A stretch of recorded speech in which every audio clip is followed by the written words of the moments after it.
Hello, hello, bonjour et bienvenue à tous dans la suite des previews NFL de Touchdown Actu pour la saison 2021. À mes côtés aujourd'hui pour parler des Chiefs, Raphaël Masmejean, bonjour. Salut. Victor Roulier, bonjour. Bonjour à tous. Messieurs, l'émission d'aujourd'hui qui vous est présentée par Wilson et son ballon, le GST, un ballon que vous voyez notamment en NCAA et dont les lassages et les rayures cousues sont brevetés et conçus pour offrir un grip optimal. Vous le retrouvez sur decathlon.fr. Messieurs, on va donc parler dans cette preview de l'équipe de Kansas City, finaliste du dernier Super Bowl après une saison régulière à 14 victoires. Une équipe qui a connu évidemment des mouvements pendant l'intersaison, des mouvements surtout sur la ligne offensive, parce que sont arrivés Orlando Brown, Joe Thuney et Kyle Long, et aussi Austin Blythe d'ailleurs, sont partis Eric Fisher, Mitchell Schwartz, Austin Ritter, Daniel Kilgore. Ça, c'est pour la ligne offensive seulement. Évidemment, il y a eu d'autres arrivées, notamment Jerick McKinnon, Blake Bell, Jaron Reed, Mike Hughes, Will Parks, notamment. Ils ont drafté Nick Bolton, Creed Humphrey, et du côté des pertes, il y a eu Damian Williams, Levon Bell, qui n'est pas revenu, Anthony Sherman, Sammy Watkins. En défense, Alex Okafor, Tano Passagnon, Mike Pennell, Damien Wilson ou Bachod Breland. Du côté donc de Kansas City, Victor, la ligne offensive a pris le bouillon au Super Bowl. C'est devenu la priorité de l'intersaison. On est obligé de commencer par ça. Est-ce que le pari est réussi? Est-ce qu'on la classe maintenant dans une force, dans une faiblesse ou dans un facteur X?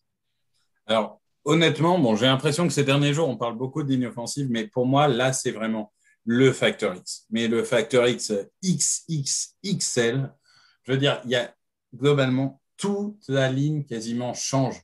Orlando Brown, c'est très bien, mais il jouait à droite. Est-ce qu'il va réussir à gauche? Interrogation. Est-ce qu'il va réussir dans un nouveau système? Interrogation. Joe Thuney, très dominant aux Patriots, mais là encore, intégration dans une nouvelle équipe. Est-ce que ça va cliquer tout de suite? Au centre, est-ce qu'on prend le risque de mettre le rookie Creed Humphrey, qui est très prometteur, ou est-ce qu'on a Austin Blythe? C'est une vraie question.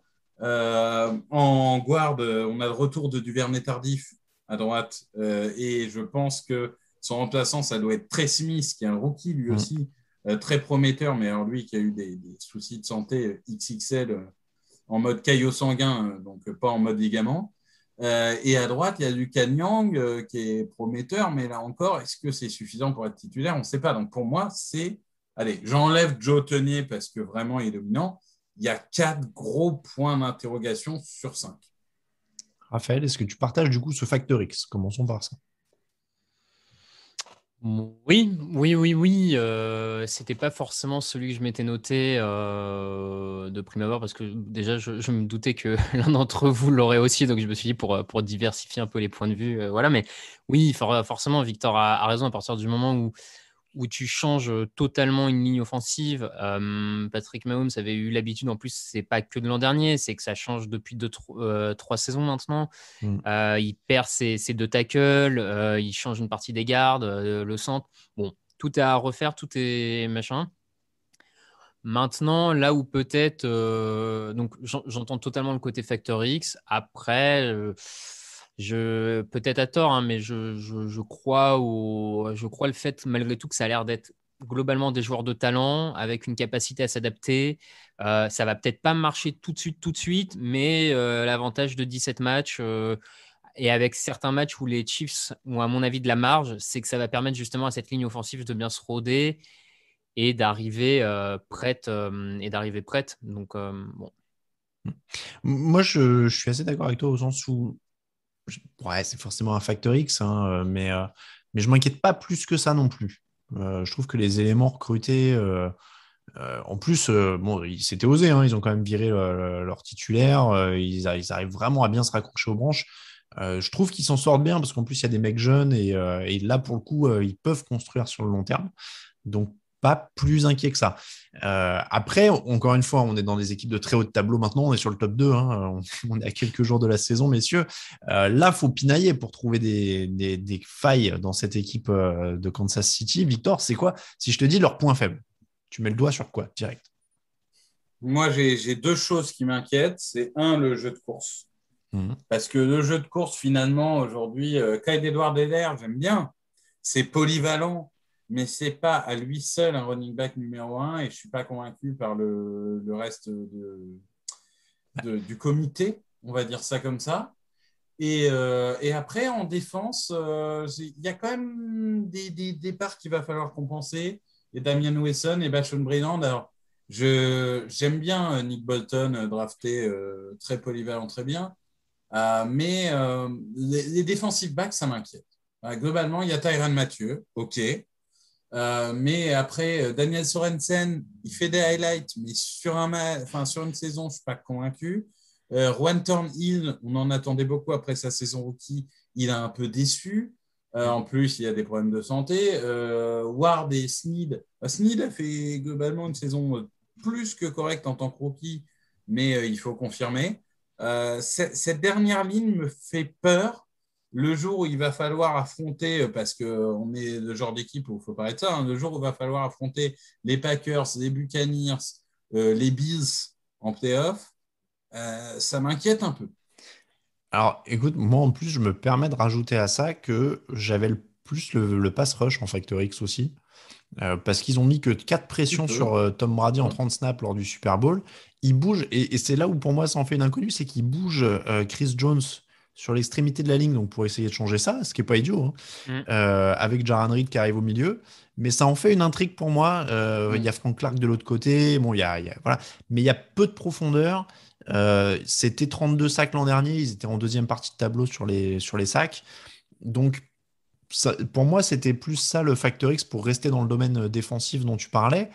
Et c'est vrai que ça en fait quand même une.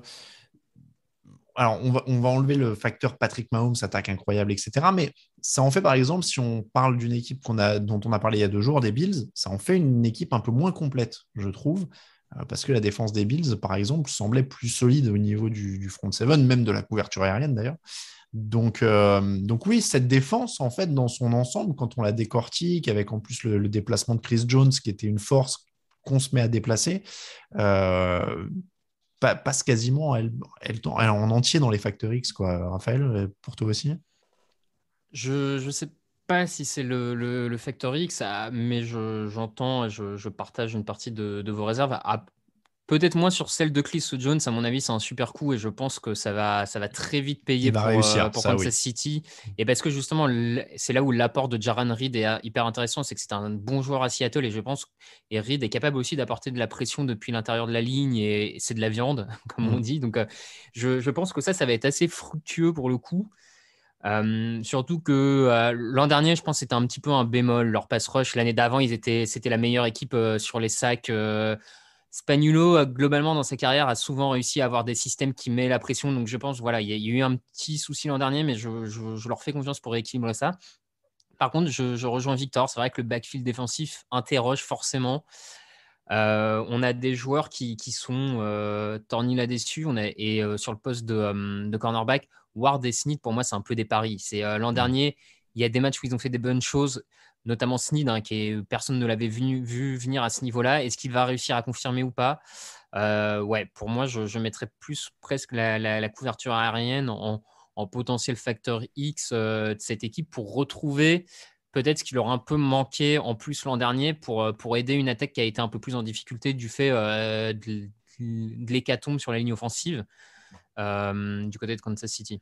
Bon, après, c'est un classique, mais c'est un tout. C'est-à-dire que si tu as, parce que tu le disais avec Spagnuolo, qui aime bien, qui arrive à générer de la pression, il a Chris Jones et Frank Clark comme defensive end.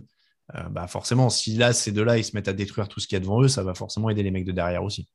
Donc ça va bonifier l'ensemble.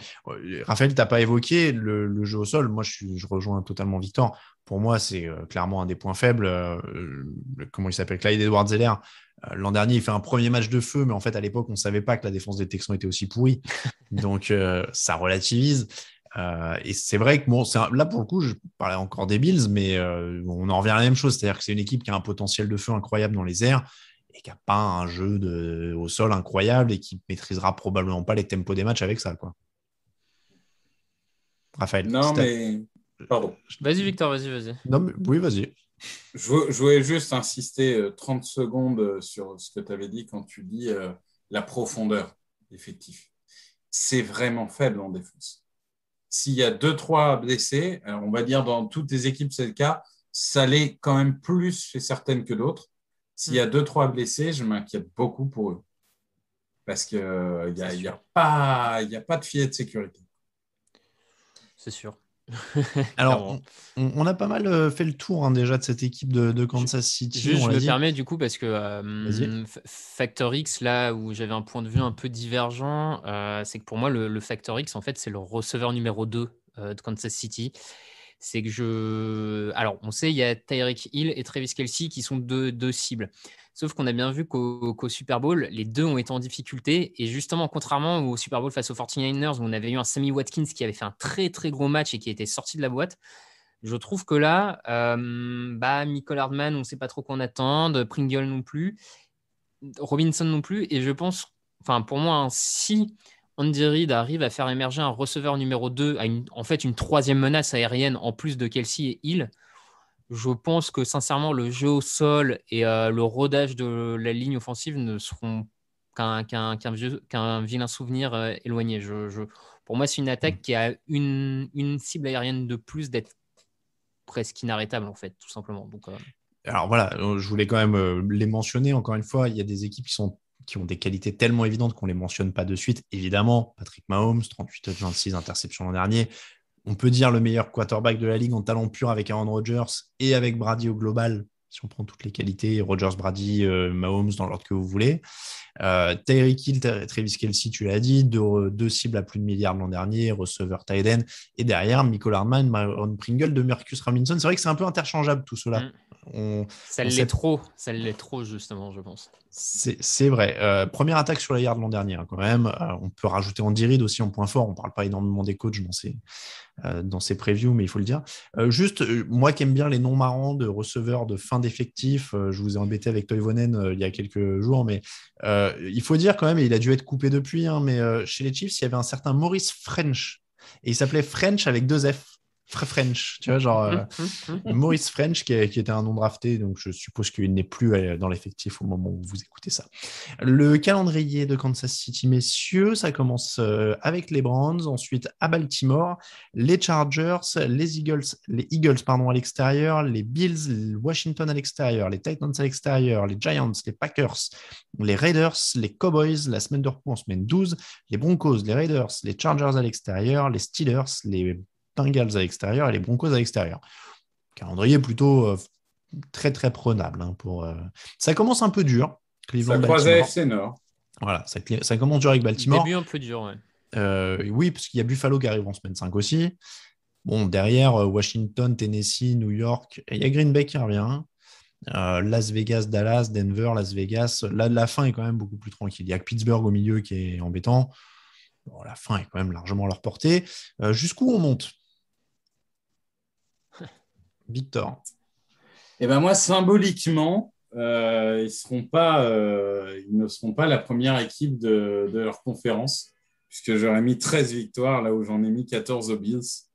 Bon, évidemment, c'est parce qu'ils affrontent la terrible NFC Est. Évidemment, ça, c'est 4 défaites assurées. Non, si on reste sérieux, bon, il y a la FC Nord, il y a une division où ils loupent toujours un petit match, soit face aux Riders, soit face aux Chargers. Ils ont toujours cette tendance à en laisser un. Et oui, il y a Green Bay, il y a tout ça. Je trouve globalement l'effectif moins cohérent que peut l'être Buffalo ou même Green Bay ou même Tampa, dont on parlera demain. Je trouve cet effectif, il y a des talents incroyables. Il y a des joueurs qui font que tu peux gagner un titre juste avec ces joueurs-là.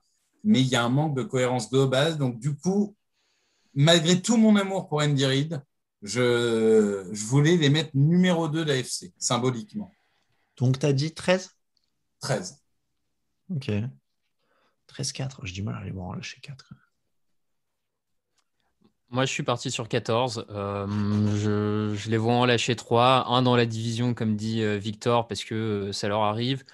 Le tout dernier de la saison, parce qu'ils sont déjà qualifiés, ils font tourner l'effectif et, et ils perdent le dernier. Et puis, un autre à l'extérieur qui peut être piège.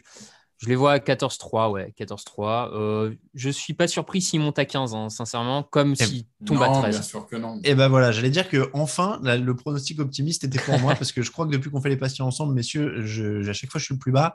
15.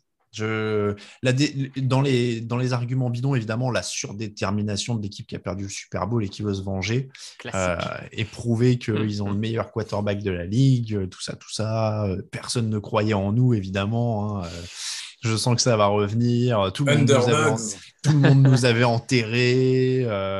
Les gens pensaient que Andy Reid avait besoin d'un triple pontage et que Patrick Mahomes n'était plus bon à rien. Enfin voilà, on va avoir droit à tout ça. Et donc 15. 15, allez, ça me parle, très bonne équipe de saison régulière. Donc, on va aller là-dessus. C'est comme ça que se termine la preview des Chiefs. On vous remercie de nous écouter. On vous remercie si vous nous soutenez sur Tipeee. N'hésitez pas à rejoindre ceux qui le font. N'hésitez pas à aller jeter un œil sur les contreparties. On a des nouveaux sous-verts pour le mois de septembre. Il y en aura tous les mois cette saison.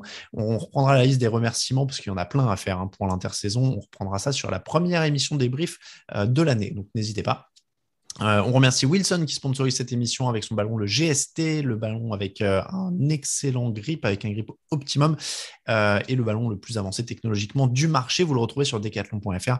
On remercie évidemment Wilson. Vous retrouvez les previews en version écrite avec le point de vue d'un autre rédacteur sur tdactu.com. Pour les réseaux sociaux, Twitter, TDActu, Facebook, TDActu, Instagram, @touchdownactu en entier. Et donc le site, c'est tdactu.com. Merci beaucoup, messieurs. On se retrouve demain pour la dernière des previews. La 32e, ce sera évidemment les Buccaneers. À demain. Ciao, ciao.